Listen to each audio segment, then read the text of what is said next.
So tell us, what's the big dream? After a combination that is not very frequent in fashion companies, which is a designer brand, which means that we don't really look at what other people do. We don't really look at trends. We really look inside, and it's more like an artistic endeavor. It's a pure expression of a point of view. We've been in doing this for the last 50 years, so we know what we're doing at this point. And then combine that designer brand with a sustainable brand. Adriana, can you give me these 3 initiatives one more time so that I understand what these are and how you see them unfolding? I think what's really modern in fashion right now for me is the 3 innovations that we're doing. One of them is called social live shopping. We've done it for the last 3 years, and we do 5 a year.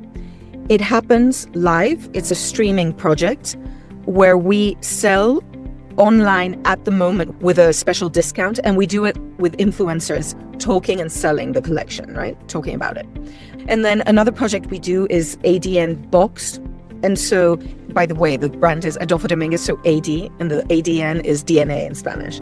ADN Box is a box that you receive at your home without having ordered it or paid for it. So it's a real surprise. You tell us that you want one every month or every 6 months, and then we just send it. We've been doing this for 4 years. We classify the whole collection, so that's every piece out of 1,200 pieces that we bring out new every 6 months. And they have 50 characteristics, which then we cross with artificial intelligence with a survey that the person does before entering this service, where they just really respond about how they relate to clothes, whether they like short, tight, colors or transparencies, or specifically the difficult stuff. Takes out every piece that you would not like because it's transparent, hot pink, and hyper short. And then a personal shopper will close the loop by deciding from 1/3 of the collection that's left, they decide what they send you. And then we have another project, which very few fashion brands have, or even none, frankly, which is rental. And so what we think of rental is, on the one side, it's products that were never really meant to be a long time in your wardrobe, like wedding dresses, not the wedding dress, like the bridesmaids or people who attend weddings. And it doesn't have to be in your closet, having been worn once for 20 years until you decide to throw it out. You could pay less for it, and then someone else gets to use it. So That's the rental process, and it's great. And it's for very different people. Rental is for people who love shopping and they just don't have enough money to consume as much as they'd like, or to experience new clothes and new colors. And then ADN Box is for people who hate shopping. They have no time, but they do have to be very well dressed.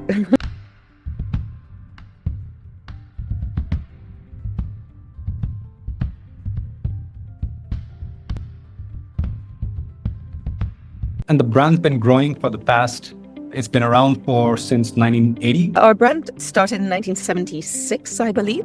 So we're going to be 50 years in a couple of months. It's a 50-year-old brand, but it's really young, isn't it? Is that the DNA of the brand itself? We are in 31 countries physically with brick and mortar. We have 366 stores. And then with online, we're actually in 51 countries. We're not huge, but we're not tiny either. And what I think is important for us is to get a new generation on board. We've been successful in because in 50 years, we've had 2 generations. We've had the grandmothers, we've had the mothers, and now we want the kids. Our strongest growing customer is actually 24 to 35. It's growing at 40%. And half of my customers last year were new. What are the verbs or things that you would use to describe? I think part of what makes us different is that I am a 3rd generation. I'm rooted in my family and my family's values. My grandfather started this, like 100 people working in a factory by the time my father came in, made it into a designer brand and made it international. I've been doing this for the last 8 years, and I think what I'm really rooted in is the beauty of having a fashion brand that is soulful, both in its poetic clothes, but also in doing things right for people, for the environment, for animals. I hope that what the family root brings to it is that I'm not about the last quarter. I really am about the purpose of this. Project like this, it is a beautiful thing that it can exist. So I have to make it profitable. But it's a beauty, and I really preserve the magic of it. How do you see it growing now in the next few years? You have these 3 big initiatives working. You've grown your number of stores here in the last few years. I would love for us to be a brand that has values attached to it, meaning that when customers, because we're not in a hugely innovative space, meaning we're clothes, fashion, you could even say it's commoditized. But I think what isn't commoditized is that you would actually not only relate really strongly to the designs and to the aesthetics and the price point and the quality, but that you would actually feel good as a customer by supporting and buying from a brand whose values you share, and that you know is really taking care of the people who work in the company, who takes care of all stakeholders. So this last year, we've become a B Corp company, and we've also become a great place to work, which are like the number one certifications that you can have in each sector, so that somebody else says that it's true, what you're saying you're doing. What are you looking for? Like, you must be looking at different countries, entering countries. We've actually been growing really strongly in the last few years. We have had, in the last 2-3 years, we've opened more or less 20-25 stores per year. I definitely would like to keep growing like this. But for me, I think one of the markets that has been a huge resistance for us is the USA. We have been in the US before, in Miami and in Washington and Atlanta, the East Coast.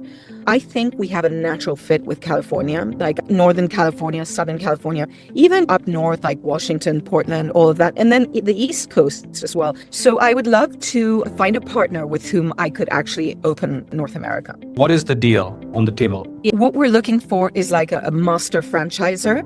We have this in several countries. So we have this in Mexico, which is a much smaller country than the US in many ways. We have 122 stores, and it's our most successful market. When you look for, let's say, this person or this company, you're looking for a cultural fit of values that you have. Is there something else you're looking for as well?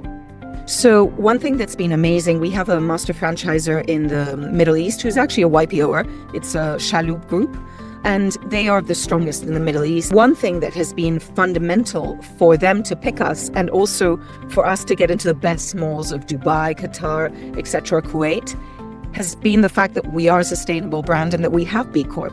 Because in many new retail environments and malls, because they want to make them modern and relevant to young people who actually do care about the environment, there aren't that many brands. So for us, if we were to go with someone who understands the advantage that being a sustainable brand brings, as well as being a designer brand, that would be perfect. We've really decided to dig into our European, Spanish, and even Galician roots to try and make our brand taste different. People appreciate these things nowadays. They want soul in their clothes. Thank you so much, Adriana.